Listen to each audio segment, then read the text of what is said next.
Hi friends, ഞാനിപ്പോൾ ഉള്ളത് Cherur UP സ്കൂളിലാട്ടാ. ഇവിടെ 100ാം വാർഷികത്തോടനുബന്ധിച്ച് നാളെ തൊട്ട് വിവിധ പരിപാടികൾ നടക്കുകയാണ്.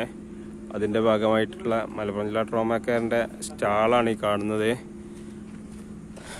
സ്റ്റാളിങ്ങനെ സെറ്റ് ചെയ്ത് കൊണ്ടിരിക്കുന്നുണ്ട്. നമുക്ക് എന്തൊക്കെ ഉണ്ട് എന്ന് പോയി നോക്കാം. ഇതാണ് മലപ്പുറം ജില്ലാ ട്രോമാ കെയറിൻ്റെ സ്റ്റാള്. റോഡ് അവയർനെസ്സുമായി ബന്ധപ്പെട്ടുള്ള കുറേ പോസ്റ്ററുകളും അതേപോലെ തന്നെ ട്രോമാ കെയറിൻ്റെ പ്രവർത്തകരുടെ വിവിധ പരിപാടികളും അവരുടെ യൂണിഫോമുകളൊക്കെ ഈ ഒരു സ്റ്റാളിൽ പ്രദർശിപ്പിച്ചിട്ടുണ്ട്. അതുപോലെ തന്നെ അവരുടെ രക്ഷാപ്രവർത്തന ഉപകരണങ്ങളും ഇവിടെ പ്രദർശിപ്പിച്ചിട്ടുണ്ട് കേട്ടോ. അപ്പോൾ ഈ പരിപാടി നേരിൽ കാണാനേ എല്ലാവരും വരിക.